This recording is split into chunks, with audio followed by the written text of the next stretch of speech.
Councillors, can I please have a procedural motion to suspend standing orders and receive a deputation from Councillor Beals? Seconded Councillor Plum. Both my EAs are saying I'm not, but I just have. Those in favour? Carried. Thank you. I will get chipped for that later, Cheryl, but let's enjoy your presentation first. The floor is all yours. Welcome. Thank you. Hello everyone, and my apologies if my throat goes. It's the acacia trees. I've been away and have lost my resilience to them, so my apologies there. Anyway, we thought it might be a good idea to come and introduce myself to everyone, for those that don't know. I'm a Ted Thompson. My father was Davey Thompson, and we owned which is now the Fringe Cafe. Our Thompson family lived as fringe dwellers out at Lake Dolly. Our great-great-grandmother was Clara Thompson and David Thompson, and you'll see a whole succession of Davids that go down the line. So back in the early 1900s, the Thompsons lived out at Lake Dolly as fringe dwellers because we weren't allowed to live in town. Aboriginal families weren't allowed to live in the township of Barcode, and the Frasers lived down at Lagoon Creek, and that's where you've got Fraser Way out there. So I've been away, grew up here, been away for just over probably 25 years, and I've been home now for 8 years. And I originally came home to run the Ridgy Ditch Cafe, which is, we've held that building in the Thompson name, and then about 15 years ago I took over the ownership of it so that I could invest and renovate the shop, so it wasn't as derelict as it was back in 15 years ago. So that was the original plan, and then when I came back, so I was a school teacher, I came across all of these Aboriginal students in Longreach in particular that were going to school, and I went to a lot of the Thompsons, if you know it, family, went to high school here, he went to year 12, and all, mostly are working and have their own homes and businesses or employment. And I came across all these Aboriginal students living in Longreach that weren't going to school, were illiterate, in a lot of trouble with the police or their communities. So that's when I decided to set up the Alice River Student Hostel, naming it Alice River because that's our people's river that we lived on. And so down in Boree Street where I live, we converted that to from residence or accommodation for the workforce to a student hostel. We then started negotiating all of the government with ad study and all the stuff we had to do to obtain funding. We don't get any grants from that. We just apply for ad study, which is what every student needs. If they're living away from home, if they're in a boarding school, they get off study. Aboriginal students get ad study. We survive on that. So I worked on a budget and a cash flow and a business plan based on if we could have so many students come and go to the hostel, whether I could pay staff and then accommodate and cater and all that sort of stuff for them. Originally they were going to the state school, but we had so many suspensions and kids would go to school and then be turned away or be suspended and end up walking on the streets of the community in the Barcode community. So this year we established a school. It's an alternative school. It is an independent school. It is registered with the National Independent Schools Authority, and that is now we transformed the old squash courts, which is another old building that sat dormant for, I would say, 25 years, pretty derelict again, and we renovated that, and it's now our school that has 2 classrooms and we have 30 students there. So from that first inception, I've been driving out with my daughter and her going to school here and my son and running the cafe. I go and work on the cafe every second Sunday now. All the other days I'm flitting around all the others and making sure that they're all operational. In total, I have just over 30 staff that I've employed, and the hostel itself brings in just over $1 million to this Barcode community. We buy everything from the local shops for all of their food. It all goes in here. The students have money sent to them from their parents. They regularly visit and buy things for themselves from either Choice or from I shout them to the local radio picture theatre. Usually that's about $500 each time we go. We do lots of local sporting groups. So the kids itself, the hostel has brought in quite a nice income stream for the local community and provided many jobs. The cafe is the caterer. So the cafe, that's why we can open all year round, because we have an income all year round basically, because we cater for the students at the hostel, and the buses that we travel around with, that's our transport. So that's another income stream that we've been able to generate from having students at the hostel.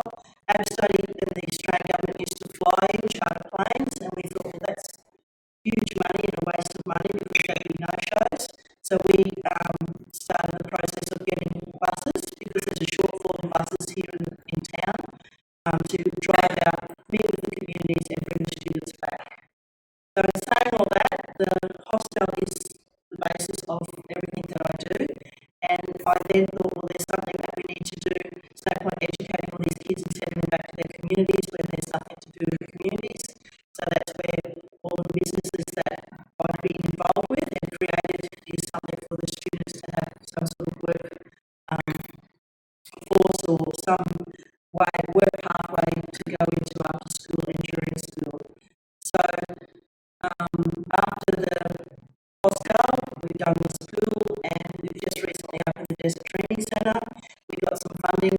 I did some work up at the North Gregory Hotel in Winton, and understood a bit of the tourism industry, got to know some key people up there, and tour guiding, and from that we leveraged off the North Gregory Hotel because they had a business case and business plan and financials, and we were able to piggyback onto them, and that's how we got the funding for the outback infrastructure funding at the Desert Dreaming Centre.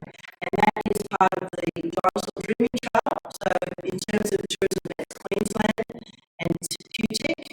We're seen as a trail, and so our goal is to go from Winton and try and get that trail down here and incorporate the Indigenous landscape on the Dinosaur Trail, because it's often overlooked.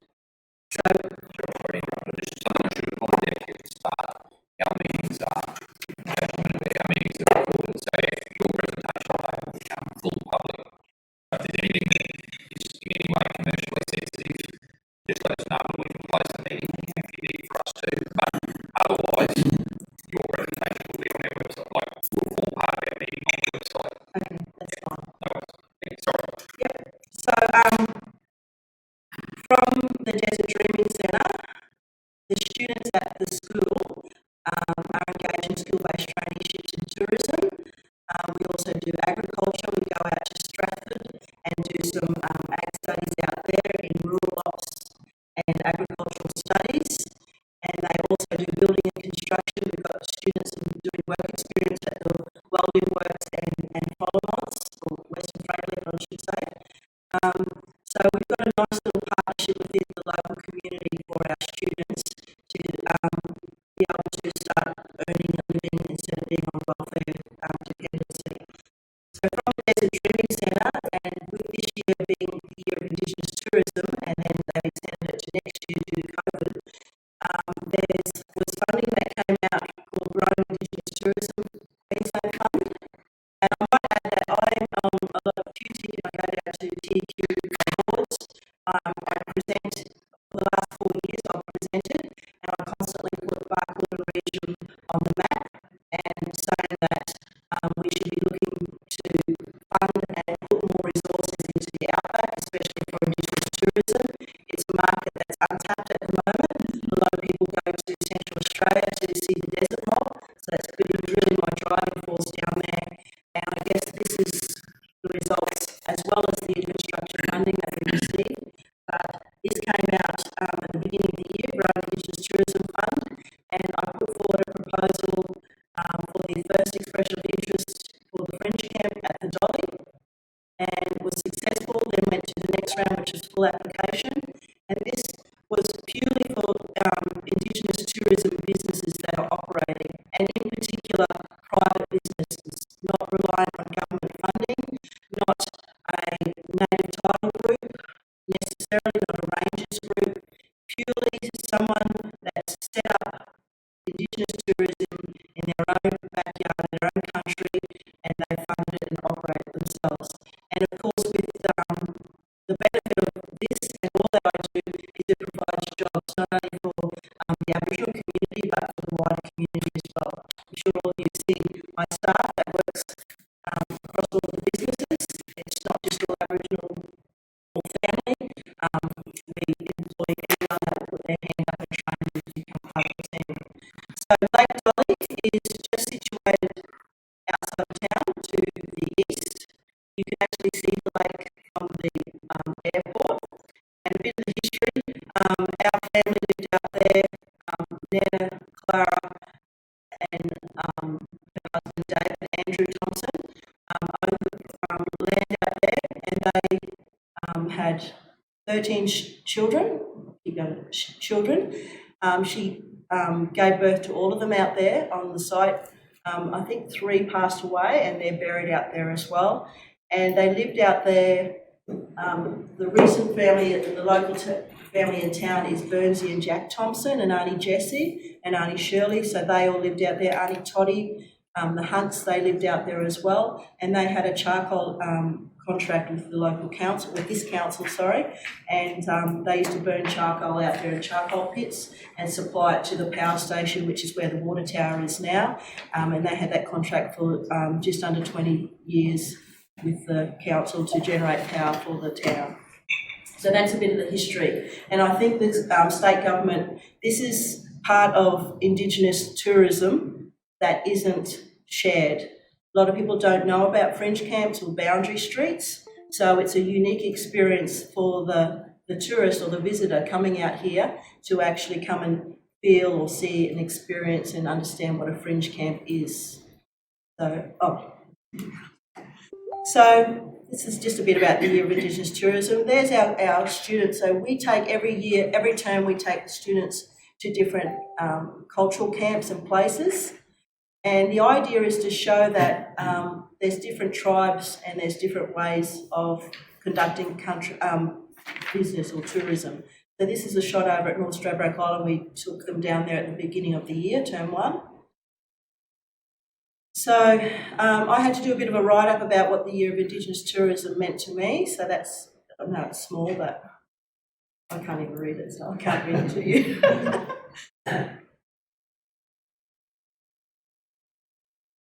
This is a beautiful shot at the top. That's up at Mossman Gorge. So term 3, we took up them.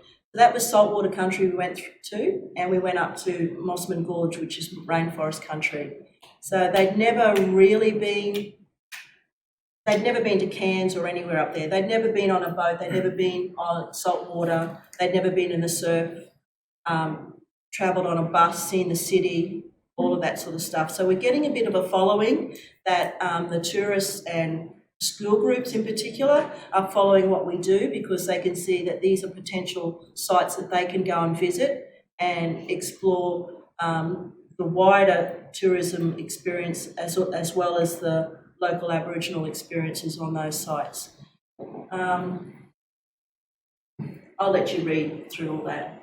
The bottom photo is 2 years ago we had Aussie Outback Tours come out and they actually came, that's at Lake Dolly itself, and they brought a group from the Morton Club in Brisbane, the women's club, and they experienced Lake Dolly for what it is. We had a very raw camp set up there and we cooked up rutail for them. Well, I didn't. I don't know how to do that. I had Danielle, one of our staff, she cooked it up and we plated it all up on boards and served it up to them, as well as some twisties, which is your damper. It was very rustic, but it was well received because they actually didn't. What was different about this in terms of they travel right throughout the outback, so they go to Longreach, they go to Winton, and when they came to Barcode and came out to just outside of town with all the trees, they don't see that anywhere else. So if you think in terms of Longreach and Winton, our resources around here in our landscape, they don't see that anywhere else. So it was another eye-opener for them, not just to have the Indigenous experience, but our landscape as well.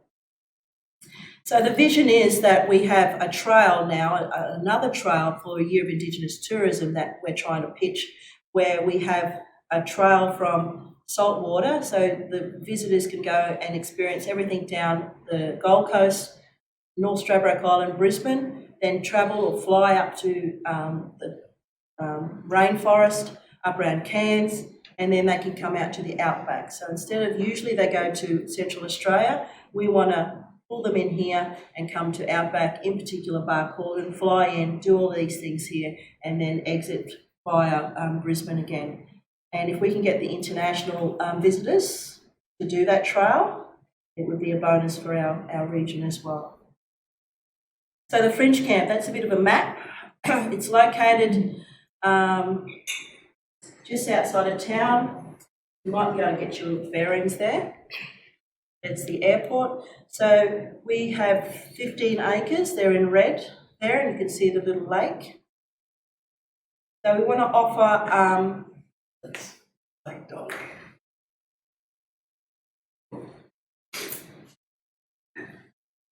and there's 3 accommodation choices. So we've had to stage this. It's probably would take 5 to 10 years, but basically we've got the funding to set up stage 1 of it. And there's 3 accommodations choices. We've also had discussions with coach tour groups. So Fun Over 50 is very keen, and Aussie Outback Tours. What they've said is in the Outback, even though we've got Longreach and Winton, there's nowhere that's that 4 or 5 star accommodation to stay at. A lot of the motels are tired. Albert Park's tired when you go and it hasn't been refurbished. The Motor Inn is. So they're looking for this unique experience and high-end market. So if we can get all of these coaches to base themselves here in Barcode in 5 years' time and stay at the Fringe Camp, stay at our motels. So next year, Fun Over 50 is going to, they've booked the Country Motor Inn, but we don't have enough rooms at the moment. So they're looking for like 30 to 50 rooms to be able to accommodate all of their people who travel with them. And we want them to be based here, and then they travel up. They explore our region. They can even go to Emerald, that side. So that's the big picture from where I stand, and that's why I just wanted to share that with everyone here in the council. So the first stage is establishing a non-powered caravan park.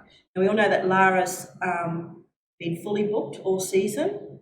It's outside of town, and a lot of the camper trailers and caravans now are completely off the grid and are looking for somewhere a bit closer to town to stay. We've got our caravan parks here. I live on the back of one of the caravan parks. It's been basically full all this season since everything's been open. So out here, it's at the Fringe Camp, we're looking at non-powered caravan campsites, high-end amenities, so that will be the point of difference to any other site in Barcode and in the Outback, and to have a kitchen and a pool and an art studio, so that when they come out there, there's an experience, they can stay and they can do art with us out there as well. So that's the site. So we're looking at a ring road, and we have all the sites around there. The different stages are up there as well. In terms of this funding... Can you just go back one, sorry? I don't know how to do that. Doesn't matter. No, I'm sure. Just to salient point there, councillors, stage. So just to point out the obvious, but the stages there, the yellow is stage 1. So that's the centre of the top, that's correct. They're all your non-powered sites. Correct. Which obviously you're going to go into, but I just wanted to point out in context, that's what we're looking at, sorry. And the pool will sit in there too, because if the attraction to Lara is water. So if we can create some sort of lagoon that's, our idea is to have the rainbow serpent like in Mundagara, so it's a nice big, looks artistic and it's in there, and we can open it all year round. And they can sit around there. That's the attraction, and it's open to everyone to go out there. It's not just the tourists. And then if we have just a few buildings sitting around it. That's all we should need to start with. And based on those numbers to fit into the campsites, I've got projected cash flows to show then to the bank or to show to any other future funding to say, right, this has been successful, this is what we can now apply for to build the next stage, which would be your cabin, the amenities block, which is the next one. So we're calling it the gathering. So instead of getting demountables or portable, that's sites, the caravan parks, we want to have something that looks pretty, and that's the studio. I've got. Sorry, I think there it is.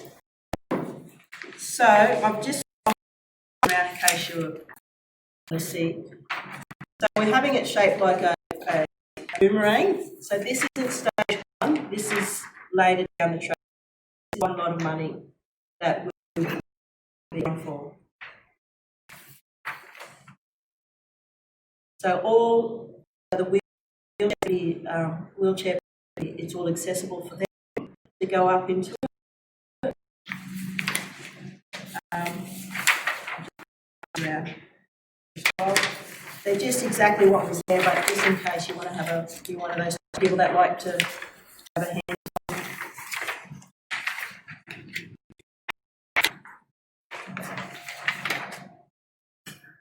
So the studio do big life-size sculptures.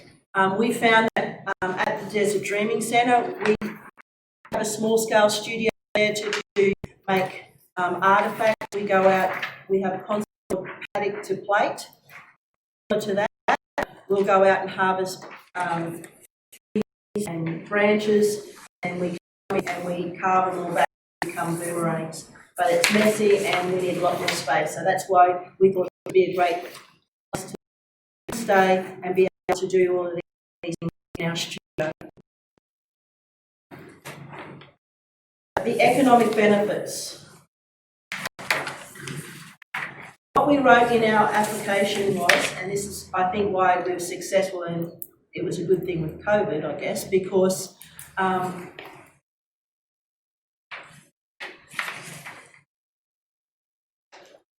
with COVID and with all the other Indigenous tourism sites, they all rely on international visitors.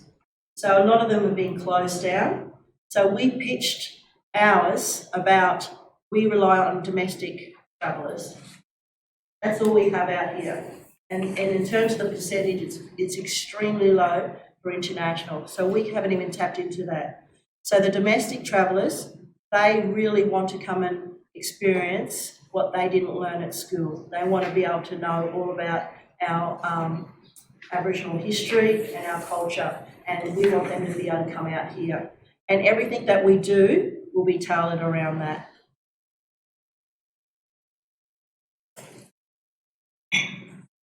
So I think I've got the next one.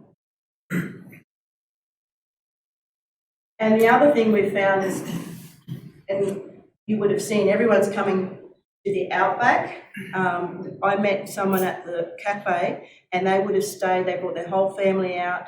They didn't plan it too well, but they couldn't get accommodation. They would have stayed for a week, but they couldn't get accommodation here, Longreach or Winton. And the closest accommodation they could get was in Emerald. So we are a shortfall of accommodation. It's happened and we're not quite ready for it. But I think if we have something like this that's low-key and it's an off-the-grid caravan park for people to come, we've got sites close to town that they can access and come and stay here. So I think, so in terms of Barcode and Regional Council, I had discussions about our budget for the grant that was awarded to us, and I'm just saying to council, we're just getting some prices to get water to the site. So at the moment, it is off the grid. There's no water, there's no sewage, there's no power. So I've got to now create milestones and a budget as to what stages and what we'll be getting there. Obviously, we'll be have to have water there to make it viable for the travellers. But long term, where I come from is the economic benefits for this region is for you to start looking at perhaps in your budgets long term for sewerage in particular. The road out there has been already made to go out there, but road maintenance. But I think the main thing will be the budget for the sewage to go get out there. At the moment, we'll put in septic tanks, but as we grow, that cost will increase. And instead of using it on septic, we could perhaps use it on more infrastructure to grow on out at that site, or perhaps expand, I'm not sure. So at the moment, the water only goes to the front entrance. Maybe I can. So see where the yellow line goes up? My bad. Water goes to there. Is that right, Rick? Intersection of Lanswood and Beefwood, is that right? Or is it back here? Around here. That's the existing water main. Right there. So the water goes to there. The connection that's required will be down Beefwood Road, then to this block here, and both of these two blocks, yes. or just this one initially? This one? Yes. No, the second one. Right. So that's the initial conversation or discussions we've had, and to see whether the council can come to the party, either fund the water connection there, or partly fund it, or no funding, and then I need to put that into my budget. And then we understand that getting sewage there is pretty huge, and that could be a long-term plan for the government, the council, to get sewage out there. Sewage only goes to Miles Street, I think it is, at the moment, or to the airport. And then the last, so that's the water and the sewage. Road maintenance is just to maintain the road going in and out for the short term. And the other two ones that are on there is the tender for the nurses' quarters. So last year, I think it was, I put in a tender for the nurses' quarters and was unsuccessful in Muttaburra, and that fell through, I believe. So I just would like to ask council, because the nurses' quarters, I would like to see moved to that site, because we can use it for staff accommodation, because there's 10 rooms, or it could be bed and breakfast, having in the matron's room where our caretaker would live, and then we'd have 10 rooms there.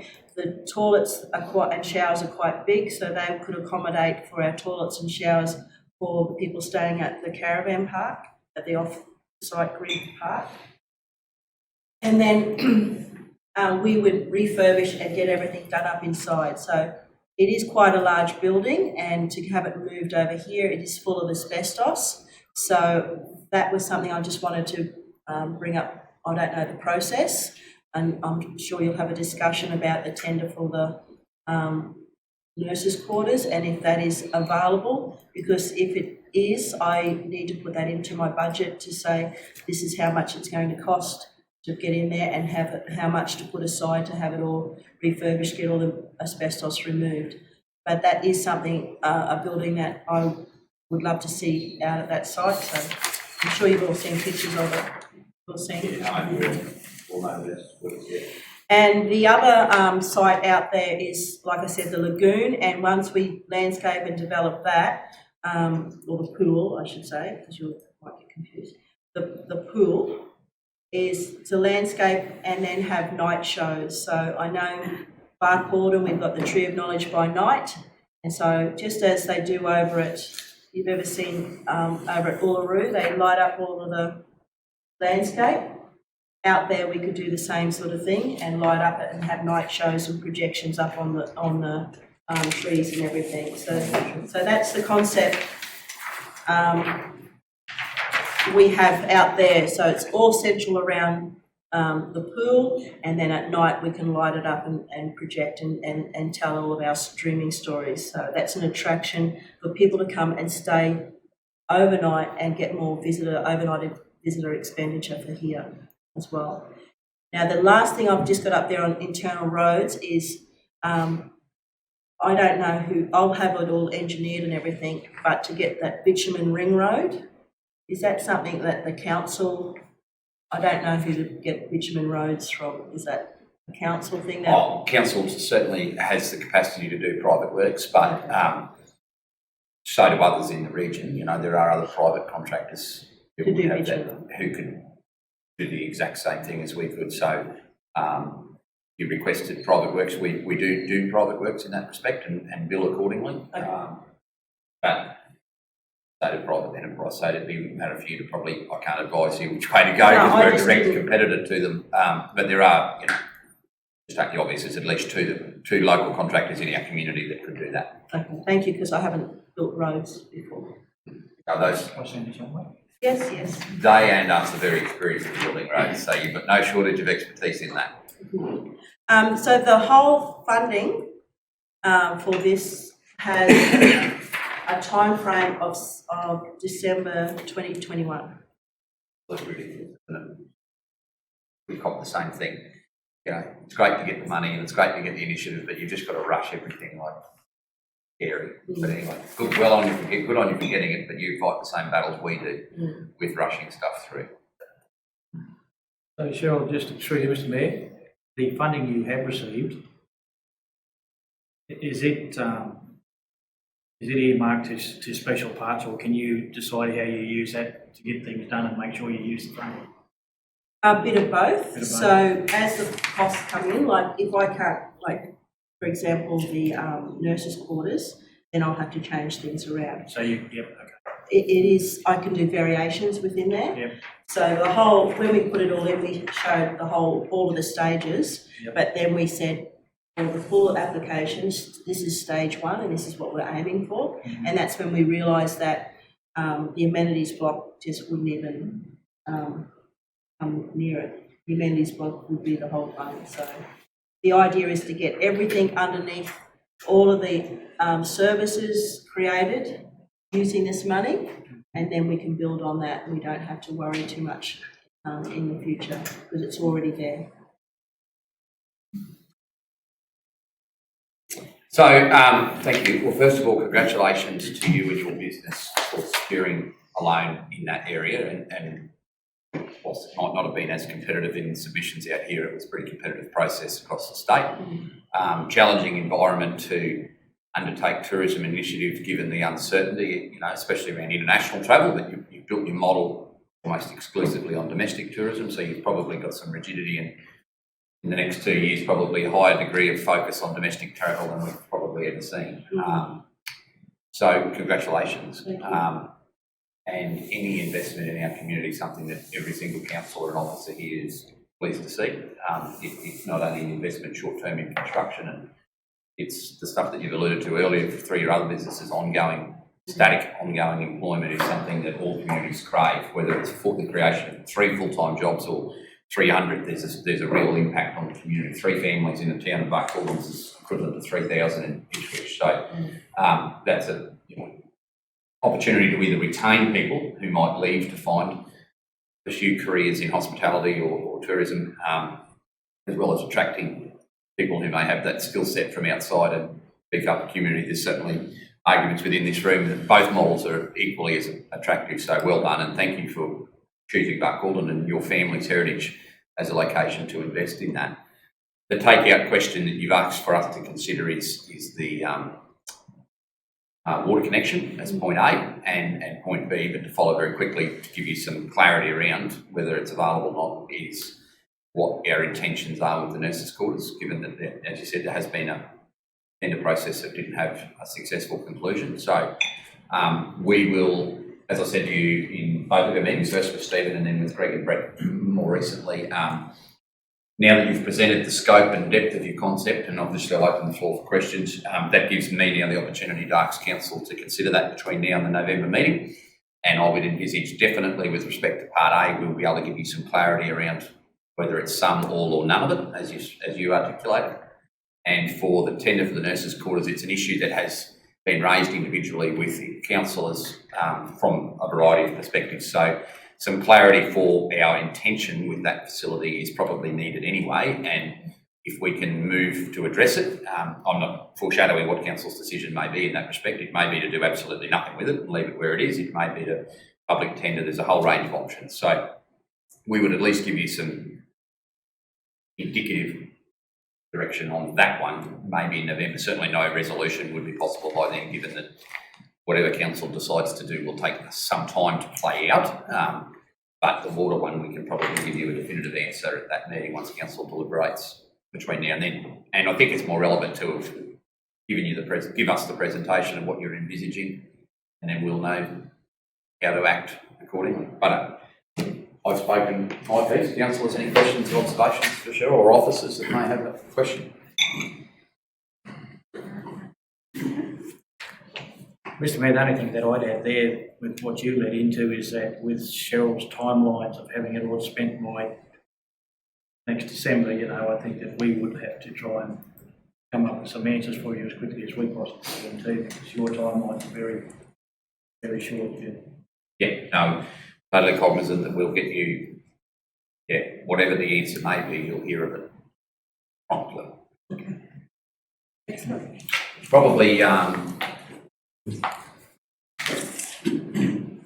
just checking because this would have gone operationally, probably even just a very short email that was requesting consideration for the nurses' quarter, so we've got some form of that's what you'd like, and also we've now had a presentation. I think we can probably take it as presented that asks for council's consideration with respect to cost of the water connection. Okay. If you could just probably write to us with the nurses' quarters requesting the council take some action to consider disposal of that in your favour, and then we'll obviously take what's the appropriate action as a result of that. Thank you. Thank you. So we'll see you at lunch, will we? Yes. So we're having lunch at Desert Dreaming, and then going out to the rec park.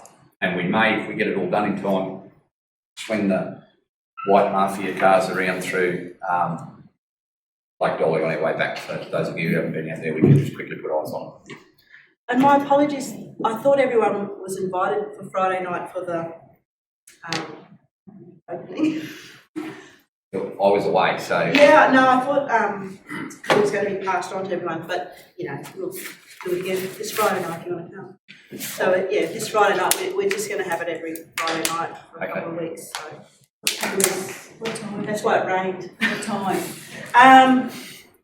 6. Can you do it every Monday, Wednesday and Friday night if that's why it rains? And is it possible to do a satellite one in Muttaburra and another one in Aramac on your way home? Anywhere you dance wherever you like.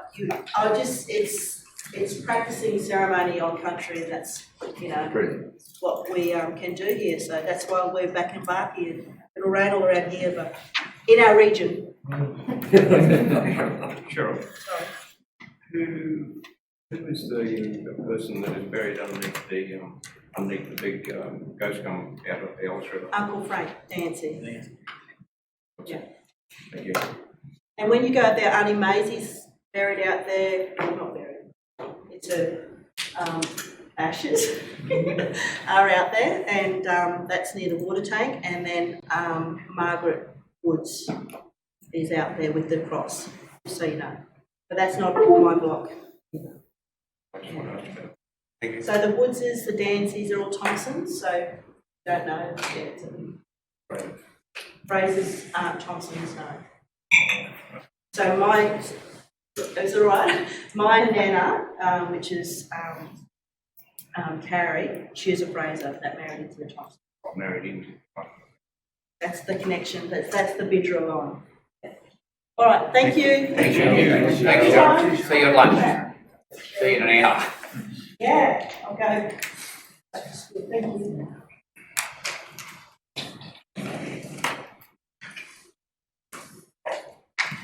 Thank you, councillors.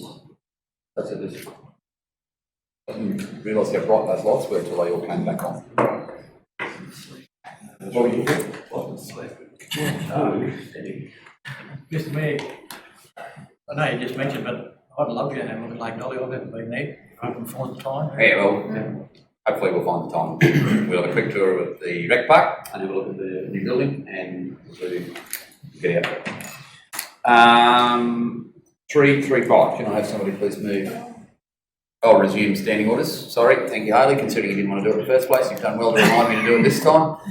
Can I have somebody move? Thank you, Councillor Peoples, Councillor Gleeson, that we resume standing orders. 11:05.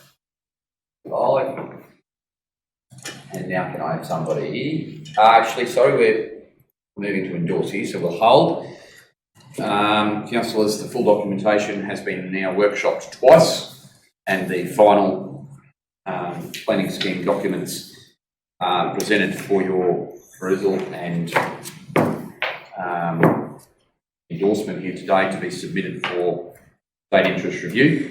There will be further information clarified, requested to clarify that it's not being submitted here today, but on the advice of the planners, it's the preferred option for us to submit what is required to be submitted and to then wait for the request to come rather than putting it all in one hit. So this is planning advice to go in this direction. Comments? Questions? Being none, can I have somebody move, please, that we endorse options 1, 2 and 3 in block? Councillor Rogers moves, Councillor Plum seconds. Will there be speakers against this resolution? Being none, I put the vote. Those in favour? Carried 7-0. Councillors, may I suggest that you would be the only council in the state of Queensland that would have just submitted our planning interest for state interest review with no debate. Well done. That shows the quality of the workshops that you've partaken in and good work. The fact that we've A, submitted it and B, done it 7-0 is mind-boggling for some people, so well done. Obviously, there will be various elements that now go to feedback from the state, but then there's also the feedback that subsequent to that needs to be sought from the public, and that's provided that within the communication strategy. So once the state, once the state's done their interest review, that's when it's open to the public and have to go through a full consultation process. And there's always, at that time, there's always changes that can be made. yes, yep. Bearing in mind changes that may materially affect the document need to then be backfilled through this, like check that the state signs off on it, and then the community, so that's why it was so integral that we get it as close to the way we would like it to be initially, so that we minimise the amount of and style of changes that will be required subsequent to it being submitted for state interest review and public consultation. 336. Can I have? I think I'll just hold this. We won't receive the report until we decide whether there's feedback.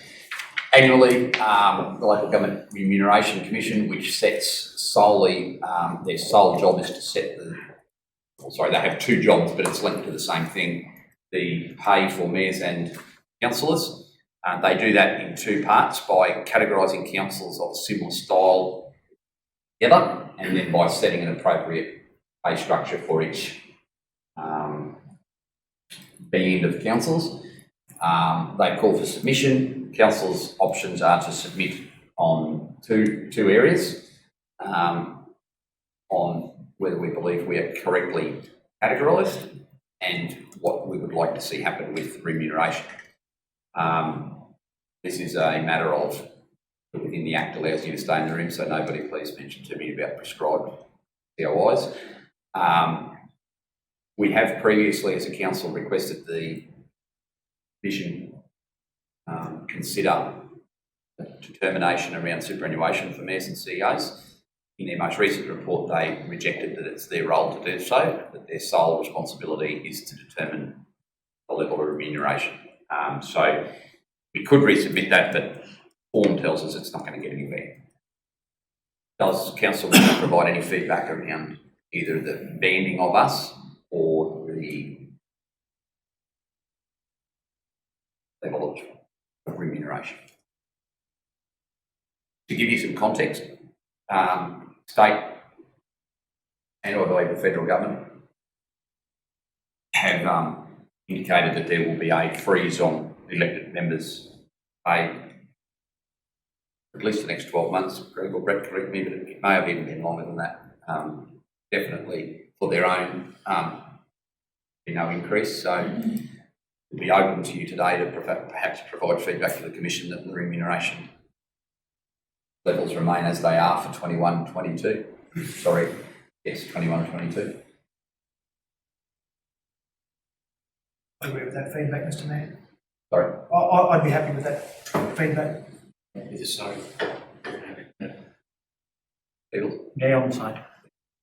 We'll amend the resolution here, please, Harley. The Council receives the report and provides feedback to the Commission that it is this Council's, that it is the position of the Barcode and Regional Council that Mayor and Councillor remuneration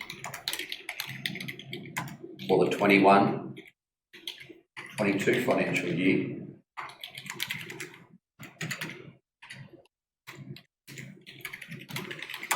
remain at the same level as the 2021 financial year. Councillors, does that reflect what you suggest? I'll move for that. Move Councillor Plum, second to Councillor Hanson. Any discussion? There being none, go to the vote. Carried 7-0. 337, please. Rapid Water and Sewerage Group Principal. I can speak to this. Given that I was in for it, which the acting CEO didn't know until Monday. Barcode Regional, they're Shire, aren't they? Shire. Barcode Shire Council has acted as the banker for these groups now for some time, as in the Secretariat money and if there's joint procurement activities undertaken. Rick informs me that that was due to a former officer of that council being a prime mover behind this, the rapid group of councils and the outback groups coming together. So the interest of him, now that officer's no longer at Barcode, and Barcode have got some, they'd just like to be relieved of the administrative burden. I volunteered our council and was very quickly followed by the Mayor of Longridge and Buckle Tambo, who didn't want to be thought that they were being lazy. Not lazy, but we've just loosely agreed between the three mayors that we can share, if it is an administrative burden for either of the larger councils, we can just share it around. I would suspect that it may not be, but I'm not an officer. Our proximity to the Secretariat for both of those groups is that building directly behind you. Very easy just to transfer information. It's very little cost and no net reward, but I think it's proper that the three big councils that are part of that group of seven look after the administration. I volunteered us to at least be the first cab off the rank. Officers concerned about the extra workload, or are we comfortable with that? Fine. Any more questions? Right, somebody move that. Move to Councillor Plum, second to Councillor Peoples. All in favour? 7-0. Thank you. 338. Somebody move that we receive the report, please. Councillor Review. Move to Councillor Hanson, second to Councillor Gleeson. Those in favour? Carried. We've had this documentation for some time, or the outcome of this, I should say. Maybe you didn't, sorry. It's maybe the first time you've actually seen the physical letter, but it speaks for itself.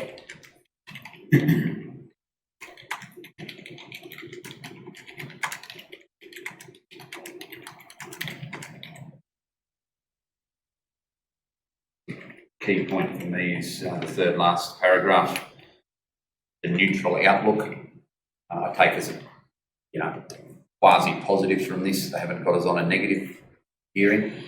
Our position is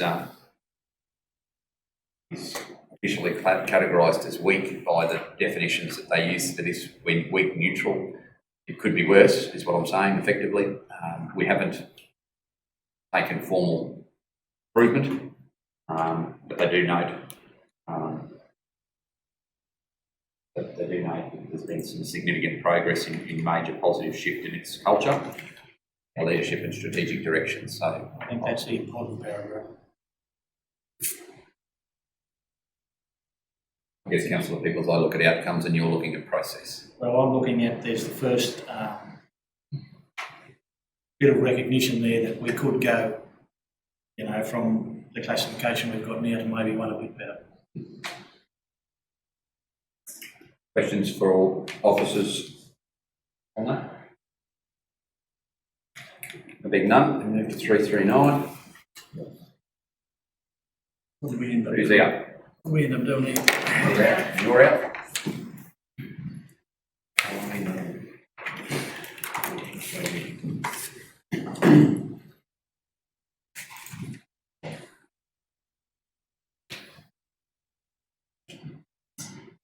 Councillors' resolution plainly speaks for itself.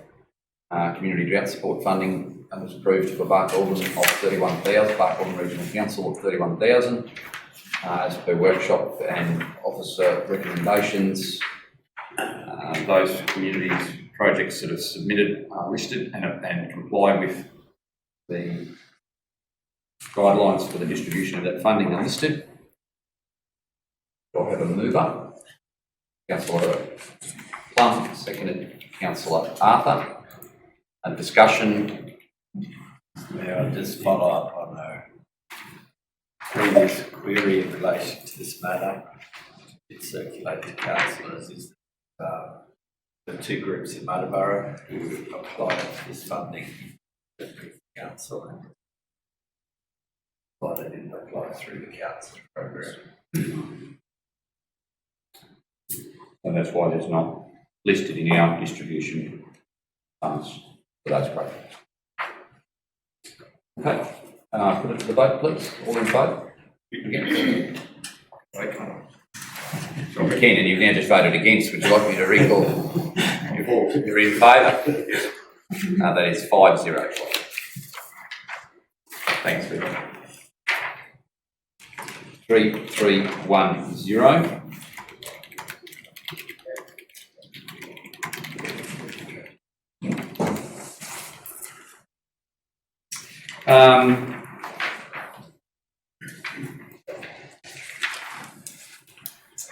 Right, councillors, this Bush Council's compact is, and there's all sorts of material provided there for you. Essentially, what it is, it was developed by three former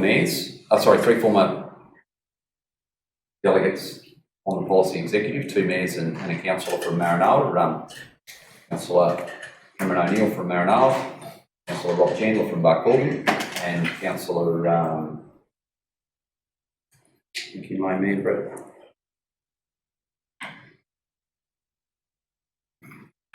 Gary, Mayor McKinley. Yeah, mate. Dex, man. Councillor Belinda Murphy. And its goal, it came from the floor of the Convention of Local Government last year, or the conference last year.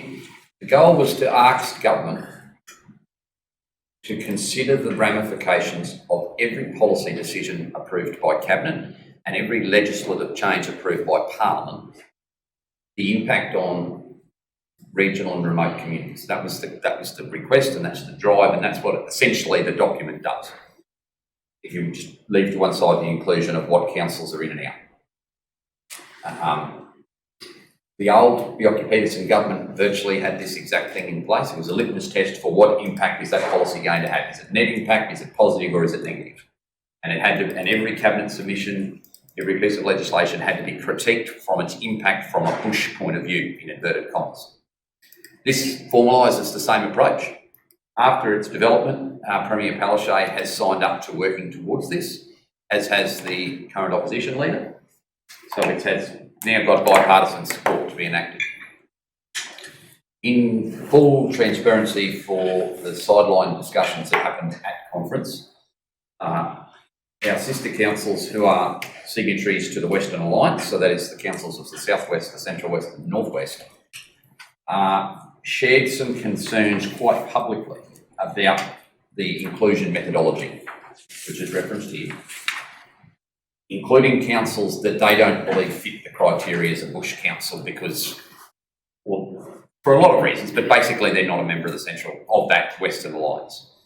And examples were given as the Cassowary Regional Council, Whitsundays Regional Council, Lockie Valley Regional Council, three that mayors from other Western Alliances shared with me as reasons that that compact doesn't fit the purpose. In fact, some mayors have also suggested that perhaps the Western Alliance withdraw from the Bush Council's compact and consider themselves a remote council.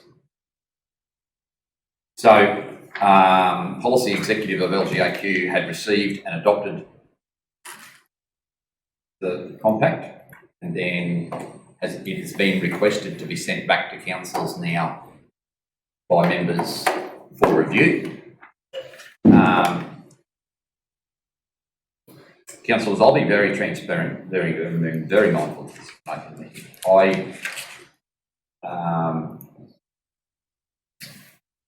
I believe that there is input from councils who are not a member of Western Alliance by their geographic location that would be equally beneficial to this compact, as in, and I'm going to mention two of them right now, and they're our eastern neighbours in Isaacs and Central Highlands.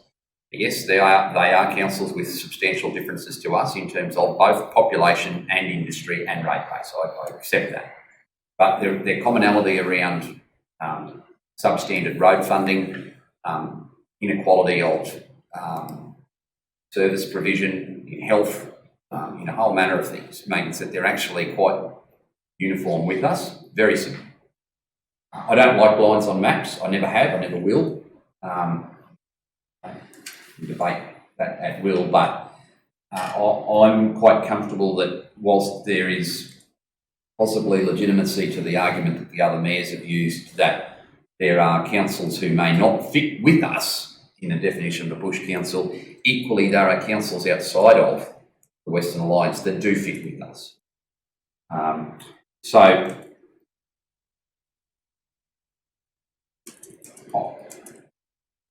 I guess my advice to you, and now I'll open for discussion, is that I believe that broadly the ideal of the Bush Council's compact should be supported fully by this council, because we can't lose out of having governments of either political persuasion undertaking a review of what legislation or policy change will impact on the bush, whether it's in Whitsundays or Buckhalden or Longreach or Blackall or Mount Isa. I can't see how that is a negative.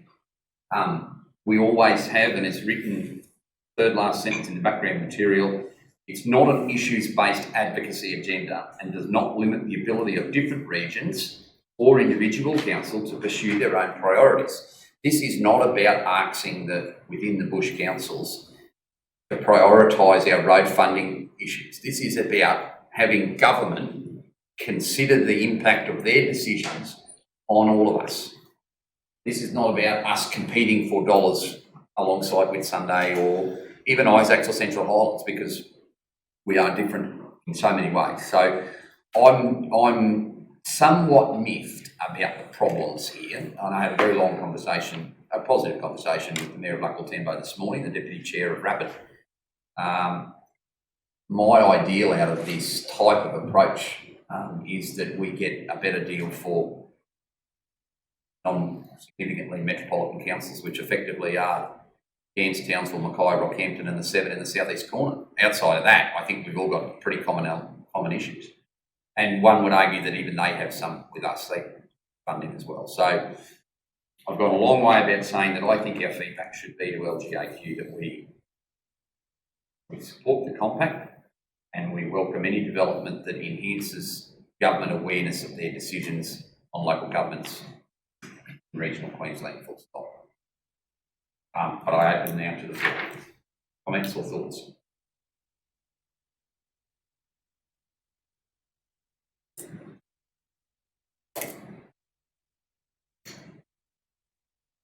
You're killing me with silence, councillors. I won't do the same to you. 2.5 minutes. Agree, Mr. Mayor.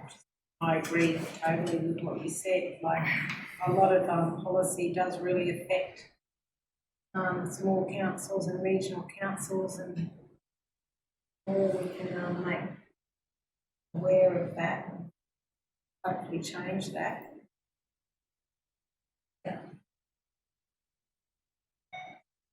I can't argue with you, there's no point saying anything. I would agree with that. So councils, we're happy to receive the report, and I provide and ask the Mayor to provide feedback to LGAQ along the lines of my oral submission here today. Mr. Mayor, can I just ask the question, when this was first being suggested by those three councillors? Well, no, they didn't suggest it, they were tasked, it was suggested by a council through a policy resolution last year, it was adopted, and they were tasked with the responsibility of drawing up the compact. So when they drew up the compact, they wouldn't have had the Whitsundays and Lockyer and those places in there. So They did. So they didn't go on who's in and who's out. They come up with what's listed as an inclusion methodology, and they came up with their definition was a population of less than 50,000 people and or a density of fewer than 10 people per square kilometre. Right, so why was there so much angst at the local government conference about who was actually in this compact from a lot of councils? Well, none of those mayors or delegates are on policy exec anymore to help explain their methodology. And I think there was probably an expectation that by and large that the true bush councils in Queensland were the Western Alliance. And the only concerns I had raised with me about who was in and who was out by were all members of people who sat on the western side of the line. because they thought that they were trying to set up a compact that was going to be for those people in the Western Alliance, and now it's gone to... Basically a charter for the Western Alliance was what this was supposed to be, but it's now including another 20 councils. So it's gone from about 25 to 45. Which it always was. They just thought it was for them alone. It didn't change. That's what I do. I've viewed this document 2 weeks after I was elected as mayor. It's always been this. Nothing changed. Absolutely nothing about the compact changed. All it was a degree of lack of awareness from people within that 21 who thought it was basically only going to be about the 3 rocks that devised it. I understand where you're coming from, but we did also witness a lot of councils that weren't happy with who was in the compact at the conference. Oh, definitely, but with respect, Councillor Peebles, I severely disagree with everyone. Yeah. For example, Mayor Rachel Chambers had some, she was a bit on the fence about it. Well, this rule would rule her out of it too. Who's Rachel Chambers? North Burnett. The ramifications of what they were saying was if you segregate this into 2 more policies, well, the Western Alliance becomes removed from it.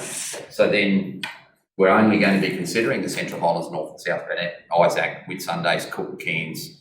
I don't see how it's advantageous for the Western Alliance to remove themselves from consideration for this, because then if the government's already said they're going to accept a version of this, so if we say we don't sign up to it, then the ramifications will be that the government will only consider those people who are part of it, which is the whole of Western Queensland out. I'm not saying that, Mr Mayor. What I'm saying is the Western Alliance of councils thought that was the compact, and now it's gone from 25 to 45 councils. And to a degree I can understand. But it didn't go from that, it was always that. Well, why did they misunderstand it? Because they wanted it changed to reflect their charter. They wanted it to only represent the Western Alliance. They don't, I've pushed for the inclusion of Isaacs and Central Highlands at every step of the way, Western Alliance, and they haven't agreed. Well, a change on that basis would disqualify even them from it, and I just think that's plainly wrong. Yeah, I agree. I think that's wrong too, but I do think that there's some councils there that wouldn't be part of a country compact anyway. So do we I agreed with you in my opening comments, but do we throw 20 out to get rid of 5? That's my point. I think it's not perfect, but it would be less perfect if it was only for the 21 or didn't include the 21. So I'm recommending to you that I'm prepared to accept 4 or 5 that may not fit in our mind as part of it for the greater good of the whole thing. Okay. That's, you know, I totally agree with Highlands and Isaac and everything, so, I just, maybe the line should have been in further and more inclusive, but.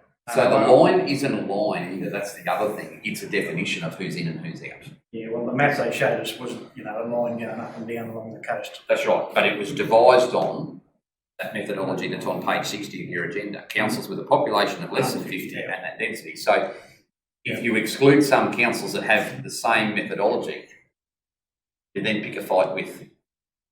We're picking a fight amongst local governments for what? I'll go back. So if we take those, what do we gain as a local government community by excluding 4 or 5 or 6 councils? What's the positive? What's the increased benefit for us by them not being part of this consideration? No, I was sort of more thinking along funding lines. If you were looking for funding for a Bush Council's compact, down the track, that might have been millions or billions of dollars, I don't care what it is. To split it with 45 instead of 25. Yeah, so sorry to stop you there, but that's the big thing that this is not. This is not advocacy. This is not a funding group. This will not be these 41 people knocking on 1 William Street. It is not issues-based advocacy. It's the reverse of that. It's not us going looking for something. It's the state government being forced to consider the positive or negative implication on councils that are defined as regional or remote or bush councils. But won't there be funding involved in that? Not necessarily. No. No. Mr. Mayor, I just understand, to a degree what some of the other people had to say, but I can live with it either way. Yeah. So no, I don't think. I mean, there are some other things that do line up with this, like the rural wastewater guarantee. Those councils also, with 2 exceptions, are the same group of councils. There's 41 in the Bush Compact, and there's 43 councils that would be eligible for that $500 million rural water and waste sewerage initiative that's been espoused. The 500 million, 100 million a year over 5 years hasn't been. This opposition has signed off on it, but the government hasn't funded it yet. So there is some synergy, but by accident, not design. Because effectively what you rule out when you look at the councils that are excluded are the ones that I just said, plus the 17 First Nations or Aboriginal councils. They're the ones that are excluded. Tom? Mr. Mayor, dumb question, but the 17 First Nation councillors, where are they? Oh, Warrabin is one. So is it Indigenous? Yes. Indigenous. Yes. Thank you. Yeah, changes cultural significance all the time. Thank you. Like upriver, yeah, there's a bunch. Most of them are up in and around the tip of the Cape and the Gulf. But Warrabin is definitely one. There might even be one down the Cherbourg one. That was just. Yeah, that might be the furthest south one is. I thought it was Indigenous, but they just named it differently. Yeah. So and there's a reason why they're not included, even though there is some similarity in what they have a totally different litmus test applied to decisions that affect cultural issues. Mr. Mayor, the easiest way to think about it is when a cabinet submission is put up, there will be a section which is impact on the regional councils. So it has to be a positive, or each cabinet proposal will have to specify what is the impact. Okay. So whether it's a funding, whether it's anything, there will have to be, it could just be nil, but there will have to be a statement in there about what is the impact. Yeah. And so if it does go to, let's just say different funding like you espoused before, if some councils are negative, then it'll have the negative rating. It'll show them in their own budgets or their own cabinet submission, well, that's actually going to have a negative impact on 25 out of the, if they make a submission that's heavily geared towards populations of 35 and over, it's not all with one brush. It's saying, well, of the 40 member councils of the bush, 25 of them are going to be worse off if this policy gets up. So even if it is about funding and someone in the group is going to benefit, the others are going to not, and benefit at the expense of the others, then their own submission will show them that. as opposed to us lobbying as a group, which is then difficult to decide who gets what percentage of the pie.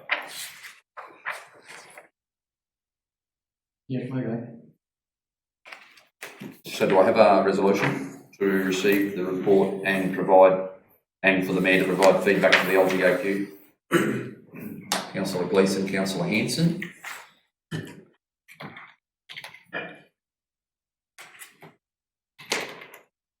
And that the Mayor provides feedback to the LGAQ along the lines of my oral presentation today.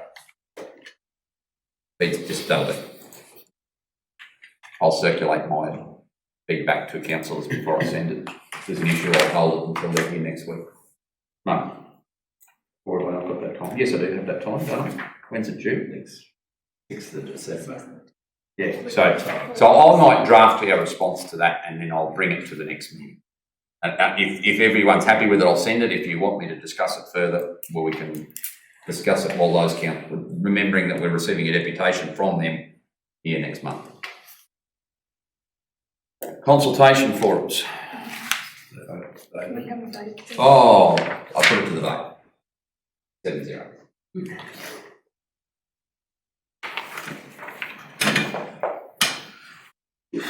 The council conducts community consultation forums on the following dates. I've just been given some stuff here. Muttaburra on the 30th of November. Aramac on the 1st of December. Wednesday the 2nd of December from 5 to 6 in Jericho and then 7 to 8 in Alpha. And the 3rd of December, Barcode. Only problem, I can see the benefit of them both being on the one day, except 8 o'clock's getting a bit late. And if we are to do something social at the end of each one of these, would it mean we're either cutting Jericho short or Alphas wouldn't happen?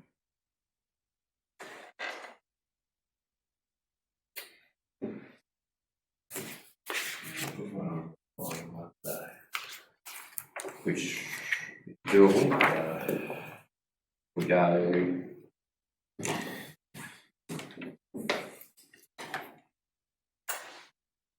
That's the 7th.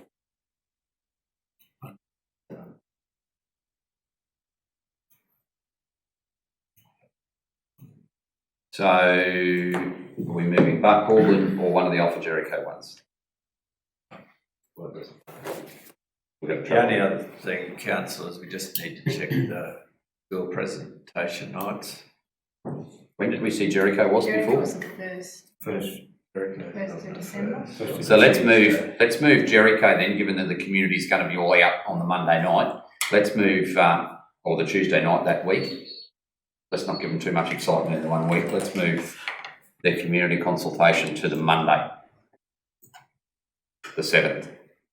We'll give them two reasons, because they'll do something after speech night, they always do. You're frowning at me, no? No? You were, I just don't know why. So that's the 7th, please, 7th to the 12th. When did you say the speech night was? Tuesday the 1st. Tuesday the 1st. Just giving a bit of separation so we don't create their event. We just don't know when the other schools' nights are, so we may have to. Alpha will be the 2nd of December. Barcode will be the 3rd of December. You think a sausage sizzles that week, councillors? Aramac will be the 1st of December.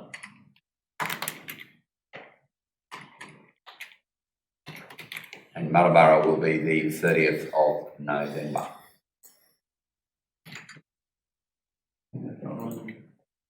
What timing are you?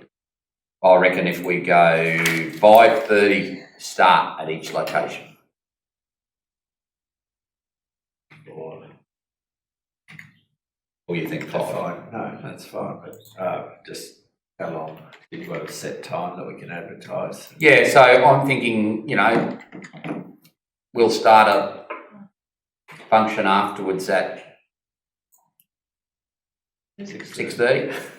And if it runs on, well, it doesn't matter. We'll allow an hour for people to go to the different stations within it and ask questions, and we're going to stay on for a chat anyway, like a social chat, but we'll have our issues-based tables for an hour, and then people can migrate and grab a drink and Some people would probably prefer to start a bit earlier, travelling home. I know the meetings I have at home, they always push me to start at 3:30, 4 o'clock so they can go home, but we don't have to start that early, but I don't think 5 o'clock at her. Well, given that they won't miss anything because there's not going to be a big stand-up presentation right on 5, so if they come at 5:30, the style of this is they're not going to miss out on any information they wouldn't have got if they were there right on. So yeah, we could commence them at 5. Yeah, let's do that. There are people that work that want to come home. They won't miss anything if they don't get there till 5:30 because they can go to the information stations and provide the same feedback and learn the same information. So Councillor, please. you've got Aramac on the 1st. Is that right? Yep, is that a problem?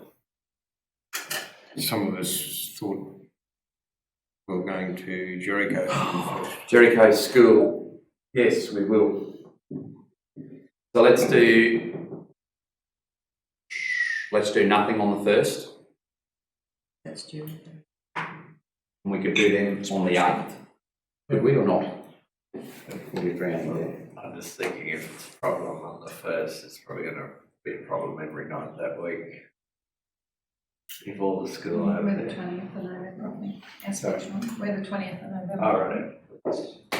Damien, can you find out before the end of the meeting? I won't move this. Can all district managers please find out speech night dates for me before the end of the day? Will you just have one? Right, let's leave Aramac at the 8th for now. We won't have anything, if we can help it, that clashes with a school speech night in any community, so that councillors have got freedom of choice to attend there. You didn't want to have Alpha on Friday or maybe travelling, you could always be there. I'm personally ambivalent. I'm just cognizant of staff. Yeah. Friday afternoon, big day. If they've had a week on, Looking for Christmas party in Alpha. No. Cross school branding wasn't. Right, officers will come back to us before day's end. Mr Mayor, can I just also raise something else to do with dates? Cole raised the issue yesterday about the November meeting. Just an opportunity to have a look at that. It's a budget meeting. No, they're both budget meetings. So Councillor Hanson advised that he will be unable to attend the November meeting. I have thought about it overnight. We have advertised that now, like we try to do them months in advance.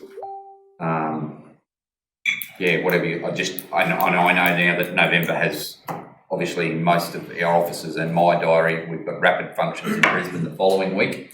If we bring it a week forward, which is our only other option, then our reports will get moved forward a week. So effectively next week we'll be doing the reports for the following week's meeting. Bring it forward 2 weeks. No, we'll basically have to be recording a meeting on a 2 week. Yeah, so I just think logistically, Cole, it'll be almost impossible to get that date moved, given the proximity to this one. If we had met... The only other date possibly working with that Monday the 16th. Apart from that. So that's got the same real problems because of our needing to get stuff out. We'll still have to be putting reports together. So we'll be unavailable. Right. Unless it's all right. Well, unless it rains or something. Yeah, well, it's going to, so you'll be right. Cheryl's going to dance. Pardon? Cheryl's going to dance, she said. So, yeah, councillors, I think despite having every thought about it last night, I can't find a way that it worked for the meeting procedures to get followed. Yeah. But I'm happy to receive. We can do that if councillors want to move it. We can move it to next week if we want to. No, if you're away the week before and the week after. No, the week after I'm away, but if we move it to the week before, then the reports have got to be written next week for it, which means you're not going to learn anything you aren't learning today. If you went back a week, I think it'd be okay, but coming forward a week's a bit difficult. Yeah, and we've got Brett and myself will be away. We've got disaster management and rapid friends and actually the week before as well, not that we've booked anything and we can this, but we have slated to travel to Brisbane to meet with the new ministers. Because government change or not, there's going to be at least 6 new ministers and we've got some stuff we want to get in their ear about. Which we can move if we have to. We haven't actually locked that in. So we're going to get a report back on that. Consider what you want to do with the meeting. We'll deal with that at the same time. 3312, Regional Connectivity Program Alpha. Brett, can you save my voice? You can talk on this one. So councillors, as you can see there, the federal government has announced further funding for the Regional Connectivity Program.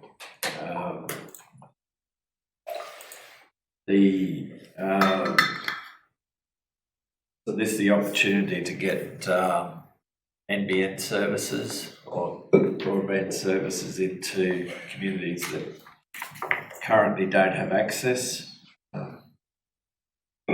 The proposal from NBN Co is to install NBN in Alpha.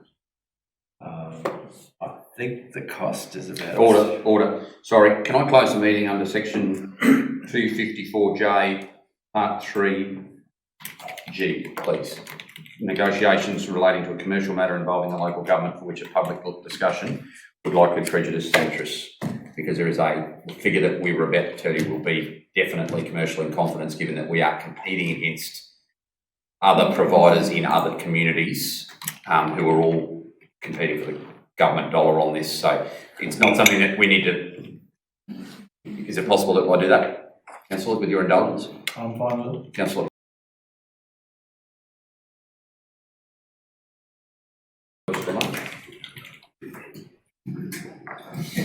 All good. Councillors 3312. Can I have somebody move the report recommendation? Councillor Peters, seconder. Councillor Plum. Those in favour? Carried 7-0. Time being 12:02. We'll break for lunch.